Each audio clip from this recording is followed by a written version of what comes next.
দেখুন, গরু কিন্তু দুধ দেয় না, আমরা জোর করে ছিনিয়ে নেই দুধ, তাই না? গাধা কিন্তু অত ভার বহন করতে চায় না, আমরা জোর করে গাধাকে পিটিয়ে তার পিঠের মধ্যে তুলে দেই, তারপরে গাধা যেতে শুরু করে। দেখুন, বনের বাঘও কিন্তু দুধ দেয়। আমরা কি ভুলেও দেখতে চাই যে বাঘ দুধ দেয় কি দেয় না? সিংহ কিন্তু একটা প্রাণী, তবে আমরা সিংহের উপর কোনো ভারী জিনিস চাপিয়ে দেই না। কিন্তু তারপরেও এই গরু বা এই গাধাদেরকে দিয়ে যে আমাদের এত উপকার হচ্ছে, তারপরেও কিন্তু দিন শেষে এদের নামটা বোকা বোকা নাম, তাই না?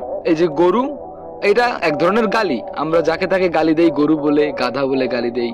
গাধারা অলস, মানে এই ধরনের একটা গালি বুঝায়, তাই না? কিন্তু তারা আমাদের অনেক উপকার করতেছে। আর বনের বাঘ সিংহ কিন্তু আমাদের কোনো উপকার করতেছে না, বরঞ্চ আমরা যদি তাদের সামনে যাই, তারা কিন্তু আমাদেরকে এক গাছে খেয়ে ফেলবে। তারপরেও আমরা শুধু তাদের নামে প্রশংসা করি। সিংহ বনের রাজা, বাঘের মতো হিংস্র কোনো প্রাণী নেই, শুধু আমরা সুনামি করে গিয়েছি, তাই না?